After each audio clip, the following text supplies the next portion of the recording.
Baik, bismillahirrahmanirrahim. Assalamualaikum warahmatullahi wabarakatuh. Alhamdulillah, puji dan syukur senantiasa kita panjatkan kepada Allah Subhanahu wa Ta'ala. Begitupun juga salat dan salam semoga tercurah dan terlimpahkan kepada baginda Nabi besar Muhammad sallallahu alaihi wasallam. Alhamdulillah, teman-teman sekalian, ini adalah hari terakhir kita ngaji jomblo di bulan Sya'ban, karena besok insya Allah kita sudah dalam keadaan berpuasa, dan malam ini insya Allah kita tarawih di rumah. Dan teman-teman sekalian, selamat datang kembali di ngaji jomblo. Ada yang protes misalnya, kenapa ngaji jomblo Ustaz, bukan ngaji single aja? Ya, karena single dan jomblo itu sama saja. Beda Ustaz, single itu adalah karena Allah, kalau yang jomblo bukan karena Allah. Ya sudah, sakarep mulah gitu kan, itu untuk yang ngerti aja. Oke, kita nggak mau membahas tentang yang lain ya. Kita membahas tentang ngaji jomblo, dan pada hari ini insya Allah kita akan masuk ke dalam bab menikah karena Allah. Yaitu adalah bagaimana kita memaknai menikah karena Allah mulai dari awal sampai dengan akhirnya. Dan ini adalah karena part pertama, part yang paling awal, maka kita coba akan bahas tentang bagaimana kita itu tahu bahwa kita itu menikah karena Allah. Jadi gini teman-teman sekalian, Allah itu kan penciptanya manusia.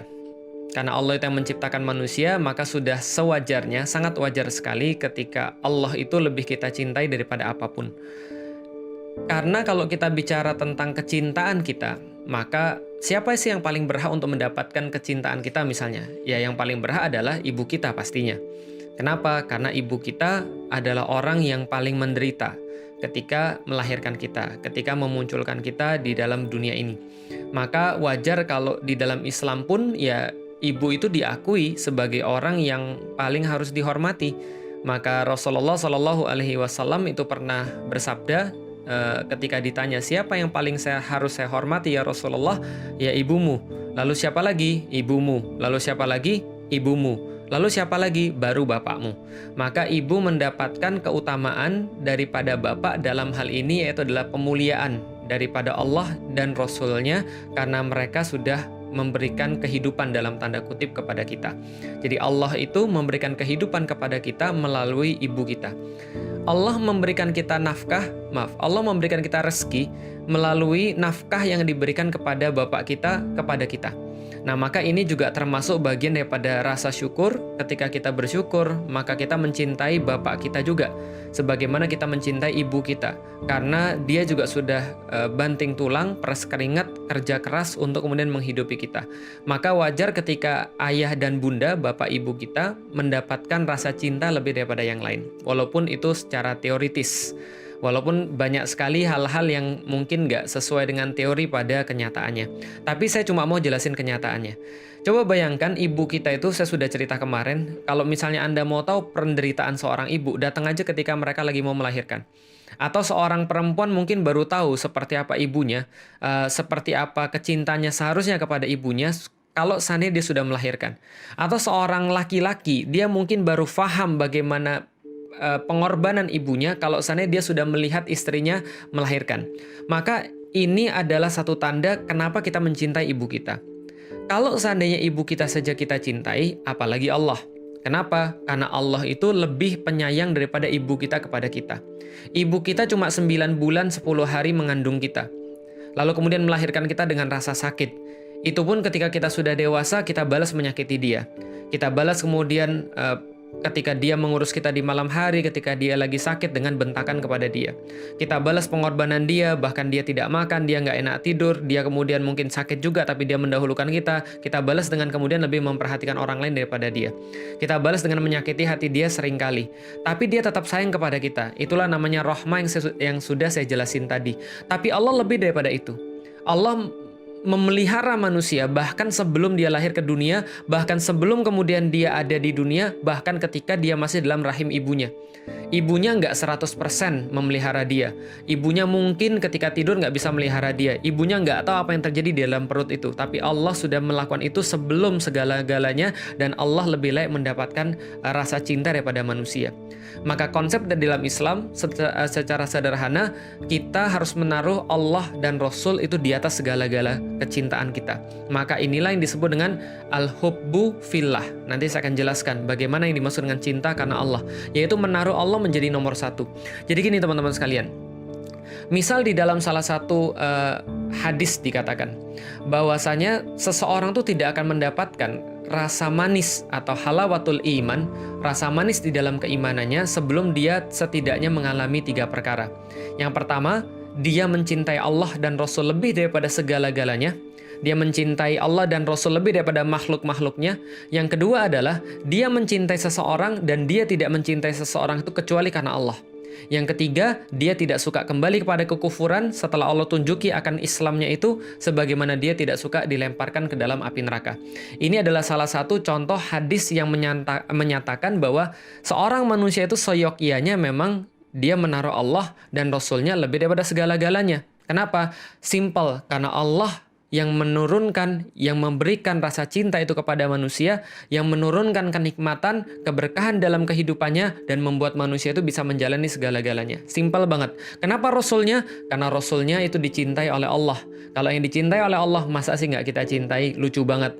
Lagian kalau kita baca sirah Rasulullah Sallallahu Alaihi Wasallam, Anda akan terhanyut. Anda akan merasa kemudian terbawa pada situasi. Anda akan mengetahui betul kenapa Anda itu harus mencintai Rasulullah Sallallahu Alaihi Wasallam. Karena Rasul sudah mencintai Anda terlebih dahulu. Karena Rasulullah sudah kemudian untuk mengorbankan dirinya untuk mengajari kita sesuatu, untuk bisa memberikan kita petunjuk-petunjuk yang tepat bagaimana cara untuk hidup dalam kehidupan, bagaimana cara untuk kemudian mengatasi masalah, dan bagaimana cara untuk mencapai surga dan ridhonya Allah. Nah, maka ini adalah kenapa kita mencintai Allah dan Rasulnya. Dalam Al-Quran misalnya Allah sampai mengatakan, Qul in kana aba'ukum wa abna'ukum wa ikhwanukum wa azwajukum wa ashiratukum wa amwalun iktaraftumuha wa tijaratun takhshawna kasadaha wa masakinu tardawnaha ahabba ilaikum minallahi wa rasulih fattarabbasu hatta ya'tiyallahu bi amrih.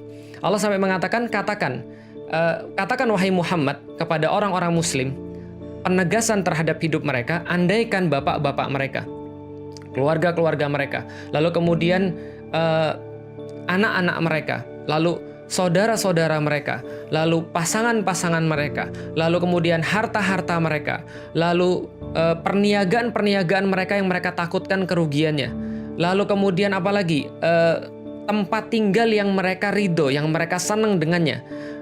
Semua itu Allah katakan lebih mereka sukai, ketinggalan keluarga mereka, 8 totalnya. Semuanya itu lebih mereka sukai, lebih mereka cintai daripada Allah, Rasulnya, lalu kemudian untuk berjihad di jalannya, maka katakan pada mereka, fattarabbasu, maka tunggu baik-baik, nantikan saja sebentar lagi, fattarabbasu hatta ya'tiyallahu bi amrih, sampai Allah memutuskan keadaan mereka. Sampai Allah kemudian datang pada mereka, lalu kemudian ya menjadikan semua itu penyesalan.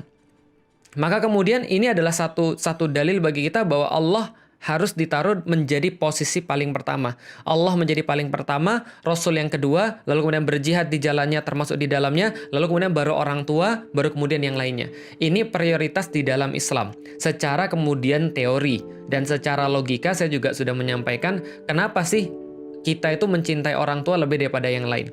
Dan kita mencintai Allah lebih daripada orang tua. Kenapa? Karena orang tua aja kita sudah utamakan daripada manusia-manusia yang lain, apalagi yang menciptakan orang tua kita. Yang kelak nanti akan mengambil orang tua kita. Yang kelak nanti nasib orang tua kita tergantung dia, Allah Subhanahu wa Ta'ala. Maka kecintaan seorang muslim kepada Allah Subhanahu wa Ta'ala, kecintaan terhadap Rasulnya, kecintaan terhadap agamanya, kecintaan terhadap ayat-ayatnya, itu adalah menjadi modal yang sangat penting sekali dalam kehidupan, sekaligus dalam teori Islam, teori iman menjadi sesuatu penanda keimanan seseorang. Nah, jadi ini adalah yang disebut dengan menaruh Allah lebih daripada segala-galanya. Menaruh Allah dan Rasul lebih daripada segala-galanya yang menjadi ciptaannya. Ada logika yang lain lagi. Saya ngasih antum sesuatu, taruhlah. Saya ngasih antum misalnya satu giveaway misalnya. Dan ketika saya ngasih antum satu giveaway, ternyata giveaway-nya tuh lebih diperhatikan daripada saya. Kira-kira gimana perasaan saya? Kira-kira gimana kemudian pandangan saya terhadap antum?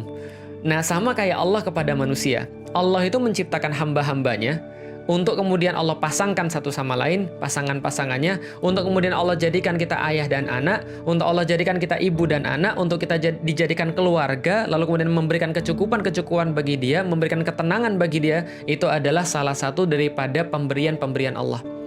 Lah kalau seandainya pemberiannya itu ternyata mengalahkan siapa yang memberi, ini menjadi masalah besar. Karena seharusnya sampai kapanpun yang memberi itu lebih penting daripada yang diberi. Contoh lagi, kita yang cewek-cewek nih, Anda semua dikasih bunga misalnya. Senang nggak kira-kira dikasih bunga? Oh senang dong Ustadz. Ya senang, tapi yang ngasih orang gila, senang nggak? Ya pastinya nggak senang kan? Nah, tapi kalau seandainya bunga tuh dikasih oleh seseorang yang spesial bagi Anda, suami Anda kah misalnya? Atau misalnya orang tua Anda kah? Tentu ini menjadi sangat spesial sekali. Jangankan orang tua atau misalnya suami, pacarnya aja ngasih dia coklat pada saat Valentine, itu coklatnya nggak dimakan-makan sampai jamuran gitu kan ya. Itu salah satu contoh bahwa pemberi itu lebih penting daripada apa yang diberi. Seorang pemberi yang kita utamakan, yang kita cintai, ketika dia memberikan kita daun pun akan kita pajang, akan kita utamakan. Saya pernah ada orang yang ngefans sama saya, nggak banyak sih, itu kayaknya dia juga mungkin kelainan gitu ya. Lalu kemudian ketika datang saya ngasih dia 50.000, antum pergi beli makan deh, kasihan banget antum datang sini belum makan. Dia bilang, Ustadz saya nggak mau beli makan, mau saya pajang. Saya bilang ngapain, antum mau jadi saya berhala gitu kan ya. Nggak, tapi maksud saya gini, pemberi itu selama-lamanya akan lebih penting daripada apa yang diberi. Dan kalau seandainya itu kita terapkan dalam kehidupan kita, maka coba hitung kehidupan kita, apa sih yang kita punya yang nggak diberikan oleh Allah Subhanahu wa Ta'ala? Apa sih yang kita rasakan yang tidak diizinkan oleh Allah Subhanahu wa Ta'ala? Apa sih yang kelak nanti akan terjadi pada kita, atau kelak yang Allah selamatkan daripada kita yang tidak Allah berikan? Apa sih kemudian yang kita harapkan nanti setelah mati kalau itu semua bukan kepunyaan Allah Subhanahu wa Ta'ala? Maka wajar rasanya kalau kita mengatakan bahwa kecintaan kita terhadap Allah Subhanahu wa Ta'ala harusnya melebihi apapun, melebihi makhluknya, melebihi dunia dan segala macamnya. Ini adalah sesuatu yang sangat wajar sekali saya pikir. Nah, ini adalah modal kita untuk membahas tentang menikah karena Allah, atau ketika kita melakukan satu aktivitas karena Allah. Karena dalam hadis yang lain dikatakan, termasuk bagian daripada keimanan kepada Allah atau kebahagiaan kepada Allah adalah ketika kita mencintai seseorang karena Allah, membenci karena Allah, memberi karena Allah, menerima karena Allah, dan menikah karena Allah. Nah, berarti itu ada dalilnya menikah karena Allah. Nah, menikah karena Allah tidak akan bisa difahami kalau belum paham tentang mencintai Allah lebih daripada segala-galanya. Kenapa bisa begitu? Karena seseorang tidak bisa dikatakan mencintai karena Allah kalau dia masih menjadikan Allah itu nomor kesekian. Definisi mencintai karena Allah adalah Anda menaruh Allah menjadi nomor satu, Allah Anda dahulukan lebih daripada hamba-hambanya, Anda lebih besar mencintai Allah daripada hamba-hambanya, Anda lebih tahu Allah daripada hamba-hambanya, itulah namanya mencintai karena Allah. Nggak seperti kemudian definisi anak-anak zaman sekarang. Saya anaknya kemudian mengatakan, uhibbuka fillah, saya mencintaimu karena Allah. Atau kemudian dari seorang laki-laki pada perempuan, uhibbuki fillah, saya mencintai engkau perempuan karena Allah. Tapi sebenarnya dia nggak ngerti apa itu Allah. Dia mungkin belum kenal apa itu Allah. Dia belum ada di jalan Allah. Dia belum mencintai Allah lebih daripada yang lain. Ini namanya ngomong doang. Makanya judul pada hari ini, cinta karena Allah atau menikah karena Allah, part pertama modus gitu kan ya. Karena kebanyakan orang modus mengatakan al-hubbu fillah, mencintai karena Allah. Dia bilang dia mencintai karena Allah, tapi dia nggak ngerti apapun namanya cinta karena Allah. Salah satu modus yang paling sering digunakan ketika orang tuh mau menikah, kemudian dia mengatakan dia menikah itu karena Allah, modusnya adalah pacaran. Makanya saya sudah bilang kemarin, pada hari ini kita akan coba sedikit bahas tentang pacaran. Kenapa? Karena kebanyakan di antara kita mau menikah karena Allah, mendapatkan janji Allah dalam pernikahan, gambarannya tentang pernikahan adalah gambaran-gambaran yang bagus, pengen dapat cowok yang taat, pengen dapat cowok yang soleh, pengen dapat kemudian dapat istri yang soleha, pengen dapat istri yang kemudian bisa ngurus keluarga, bisa jadi ibu yang terbaik bagi anak-anaknya, pengen kemudian dapat keluarga yang baik, family goals-nya seperti Rasulullah dan Khadijah, atau kalau nggak seperti Ali dan Fatimah. Tapi dia nggak menjalankan apapun yang dikatakan oleh Rasul dan Allah. Ini menjadi problem besar yang terjadi pada orang-orang zaman sekarang. Modus pacaran. Kenapa saya katakan bahwa pacaran ini bukan sesuatu yang mengantarkan kepada menikah karena Allah? Karena gini teman-teman sekalian. Kadang-kadang orang tuh nggak paham bahwa untuk mencapai satu tujuan itu perlu cara-cara tertentu. Untuk pergi ke Turki, saya sering contohkan, caranya jelas beda dengan pergi ke Bandung. Untuk pergi ke Bandung, caranya jelas beda dengan cara pergi ke Surabaya. Jalannya beda, bekalnya beda, caranya beda. Maka kalau seandainya kita pengen menikah karena Allah, jelas-jelas kita tidak boleh mulai dengan jalan maksiat. Maksudnya maksiat itu apa? Ya di dalam Islam jelas sekali. Maka sebelum saya bahas lagi tentang pacaran, nah ini berlapis-lapis ini pasalnya ini. Nah sebelum saya bahas tentang pacaran, saya perlu menjelaskan dulu bagaimana hubungan antara laki-laki dan wanita. Jadi gini teman-teman sekalian, di dalam Islam, termasuk dalam fitrah yang kemudian Allah sampaikan pada manusia, laki-laki dan perempuan itu berbeda. Karena laki-laki dan perempuan itu berbeda, maka Allah memberikan juga sebuah perlakuan khusus kepada laki-laki dan Allah memberikan perlakuan khusus kepada perempuan. Laki-laki dan perempuan kehidupannya terpisah. Kenapa? Karena fitrahnya berbeda. Contoh misalnya perbedaan fitrah antara laki-laki dan perempuan. Saking banyaknya kita ambil contoh beberapa. Perempuan tuh emosional, kalau laki-laki itu rasional. Karena itulah kadang-kadang terdapat permasalahan antara laki-laki dan perempuan karena cara mikirnya beda.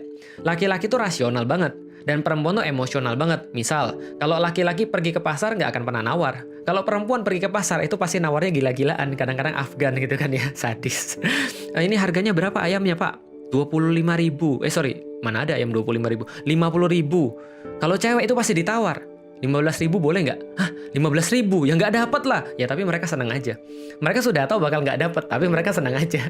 Kenapa? Karena itu adalah emosional, gitu kan ya. Tapi kalau laki-laki, rasional. Pak, harga ayamnya berapa pak? 50.000. Langsung dibeli, nggak pakai tawar. Kenapa? Dia akan bilang, dalam dirinya dia akan mikir, rasional dong gue. Daripada gue disuruh nguber ayam sendiri, suruh kemudian nyembeli ayam sendiri, lalu kemudian ngulitin ayam sendiri, mendingan gue beli aja 50.000. Itu rasional banget. Tapi kalau perempuan nggak ngitung rasional, emosional. Nah, maka kalau disatukan dalam kehidupannya ini berbahaya. Kenapa? Karena selain fitrah daripada perbedaan rasional dan emosional, laki-laki punya fitrah yang berbeda dengan perempuan dalam hal perasaan. Dan kalau ini diikuti bisa bahaya. Maka Allah memisahkan antara laki-laki dan perempuan kehidupannya. Rasul katakan, tidaklah berkholwat kalian dengan seseorang perempuan yang bukan mahramnya, kecuali syaitan pasti menemani orang-orang itu jadi yang ketiganya. Jadi makanya jangan dekat-dekat orang yang berkholwat. Nah, termasuk kholwat yang paling ngeri adalah pacaran. Karena bukan kholwat lagi. Antum bayangkan ya, ada dua orang perempuan dan laki-laki nih, mepet-mepetan nih. Berkholwat berdua, itu aja udah nggak boleh. Apalagi kemudian mereka nggak hanya berdua-duaan, tapi melakukan aktivitas-aktivitas yang lain. Emang ngapain Ustadz? Pacaran kan nggak seperti yang Ustadz pikir. Ustadz jangan mesum dong. Jangan mengeneralisasi Ustadz. Pokoknya nggak semua pacaran tuh akan berakhir dengan hamil. Iya, memang betul. Nggak semua pacaran berakhir dengan yang namanya hamil. Nggak semua pacaran berakhir dengan namanya ya kecelakaan. Tapi kebanyakan kecelakaan tuh ya awalnya pacaran. Karena itu jalannya. Kan sudah saya bilang ada jalan tertentu untuk aktivitas-aktivitas tertentu. Dan ada aktivitas tertentu yaitu adalah awalnya pacaran. Nggak gitu Ustadz, saya nggak gitu kok. Oke, kalau gitu emang orang pacaran ngapain sih? Coba sekarang kita tanya sekarang ngapain orang pacaran? Masa orang pacaran main catur kan nggak mungkin. Enggak Ustadz, saya nggak gitu juga. Terus ngapain? Ya saya paling cuma pegangan tangan. Nggak percaya saya nggak kalau cuma pegangan tangan. Lah kenapa? Karena gini, saya juga laki-laki teman-teman sekalian. Dan semua laki-laki yang normal itu tahu bahwa laki-laki itu nggak akan pernah cukup cuma sampai pada pegangan tangan. Lah kalau laki-laki semuanya cukup pada pegangan tangan, nggak akan terjadi hal-hal yang tidak diinginkan. Ya udah Ustadz, saya ngaku Ustadz, pegangan tangan. Tapi kan cuma itu aja Ustadz. Nggak mungkin. Lah kenapa?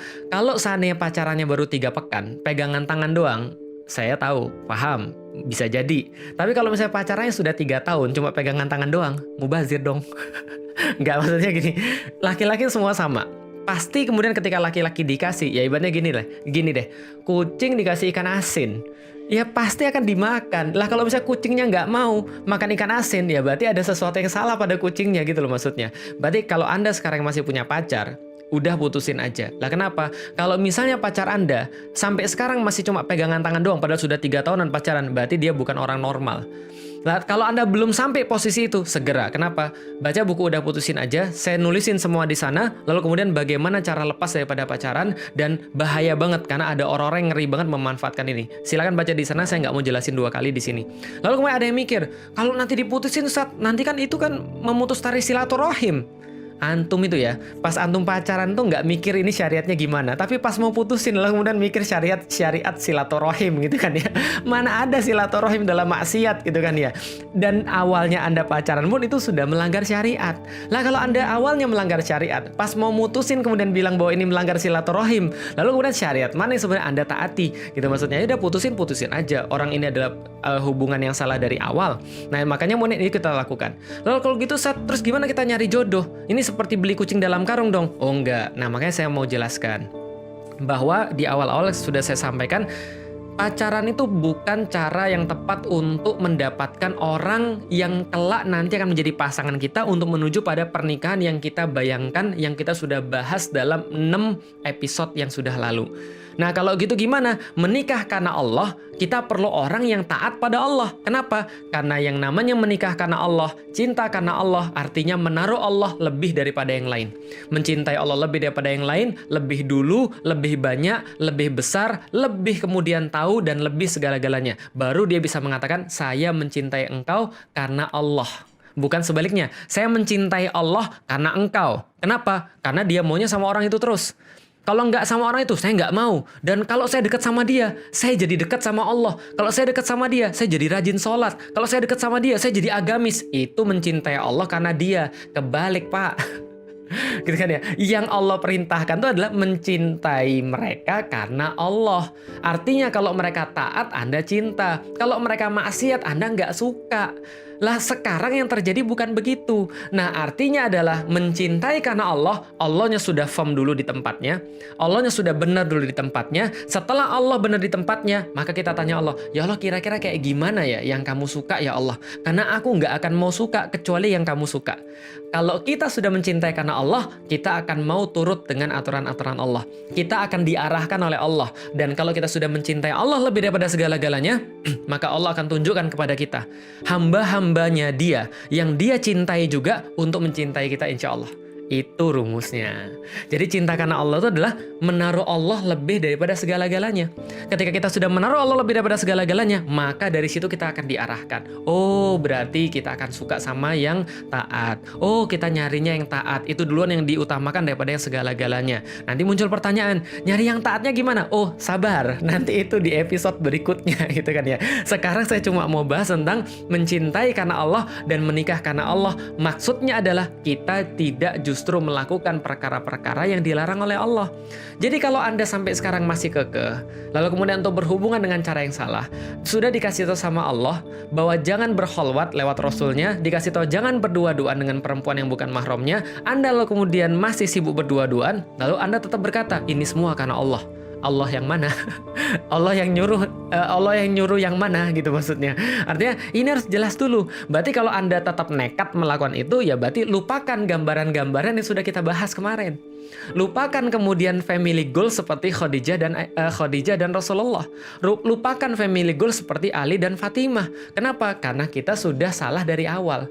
Karena kita menjalani jalan yang berbeda. Karena kita lagi lewat jalur yang tidak sama, gitu loh maksudnya. Jadi menikah karena Allah berarti Anda mulai untuk melihat apa hal-hal yang syar'i. Kalau gitu Ustadz, kalau chat-chatan boleh nggak? Kayak kemarin ada yang nanya. Kalau ngechat atau kemudian nge-DM, atau kemudian private kepada seseorang di zaman sekarang, Anda punya keperluan, nggak ada masalah.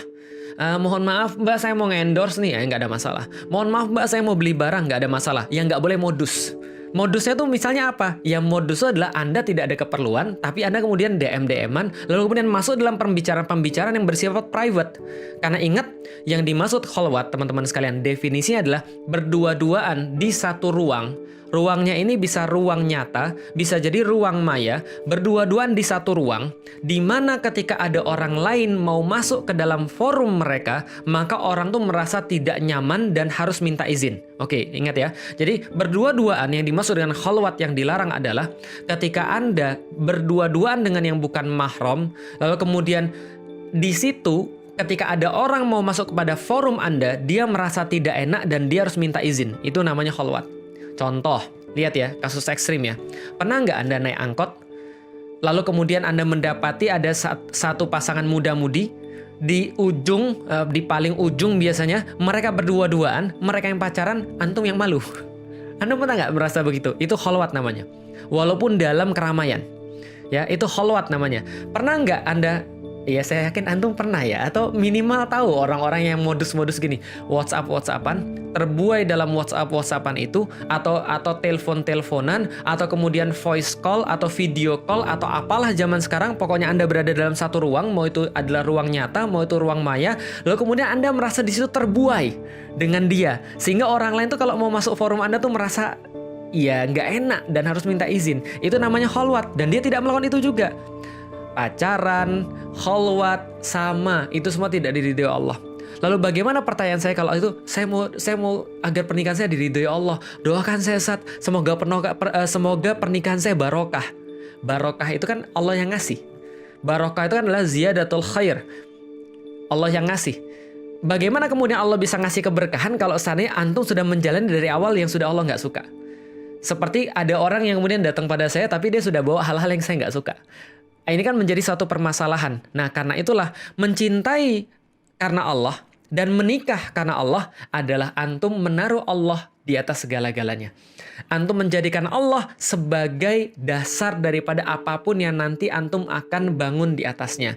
Maka part pertama namanya modus. Jadi jauhi modus-modus, itu sudah termasuk menikah karena Allah. Jadi mulai dari kemarin saya sudah bilang hijrah, mengkaji Islam, ikut kajian tersistematis, lalu kemudian cari guru yang baik, pelajari Islam secara komprehensif. Berikutnya adalah jauhi cara-cara yang buruk dalam kemudian mencari jodoh, termasuk pacaran. Yang sudah ada sekarang, putusin sekarang juga. Serius, nanti kemudian gimana, kita udah mau nikah, putusin aja dulu, nanti baru ngobrol lagi. Kenapa? Karena itu sudah maksiat, dan kita nggak bisa memulai sesuatu dari maksiat, teman-teman sekalian. Kalau kita mau buat kopi yang enak, kita pastikan dulu cangkirnya harus bersih.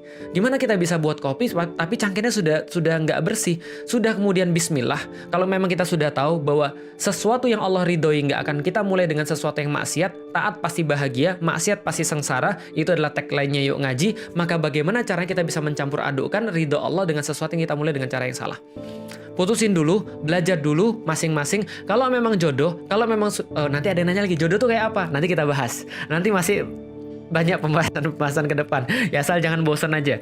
Besok kita Ramadan lanjut lagi nggak? Insya Allah kita masih lanjut kalau Allah masih mengizinkan dan kalau saya masih sehat. Doain mudah-mudahan saya sehat terus. Oke teman-teman sekalian, ini kira yang perlu saya sampaikan. Summary silahkan, saya lihat banyak sekali teman-teman yang sudah kreatif untuk membuat catatan-catatan ketika kita melakukan ngaji jomblo ini.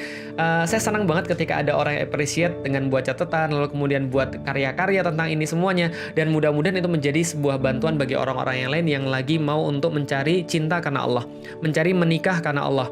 Teman-teman sekalian, menikah itu cuma fase ujung daripada mencintai Allah. Ingat baik-baik, kalau kita sudah mencintai Allah, lebih daripada segala-galanya di atas dunia ini, lebih daripada hamba-hambanya. Kalau kita sudah mencintai Allah lebih daripada segala-galanya, Allah akan pilihkan hamba-hambanya yang terbaik untuk mencintai kita dengan cara yang paling baik, di waktu yang paling tepat, dengan kemudian bentuk yang paling kita tidak bisa bayangkan. Walau alam bisawab teman-teman sekalian, ini yang bisa kita sampaikan. Kalau ada yang salah saya mohon maaf, ada yang baik hanya berasal daripada Allah Subhanahu wa Ta'ala. Mohon maaf hari ini nggak ada tanya jawab karena kita sudah dekat ke zuhur dan kita harus kemudian mempersiapkan untuk sholat zuhur. Teman-teman sekalian, insya Allah mudah-mudahan saya doakan teman-teman senantiasa diberkahi oleh Allah, masuk di bulan Ramadan, lalu keluar dalam keadaan keimanan dan bersyukur pada Allah Subhanahu wa Ta'ala.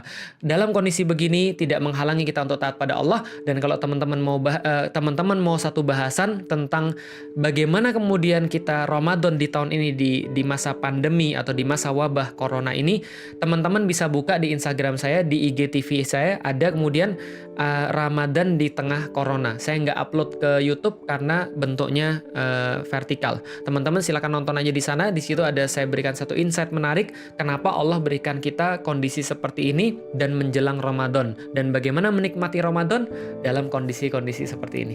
Oke, teman-teman sekalian, kita ketemu lagi di waktu yang lain. Mudah-mudahan Allah merahmati. Assalamualaikum warahmatullahi wabarakatuh.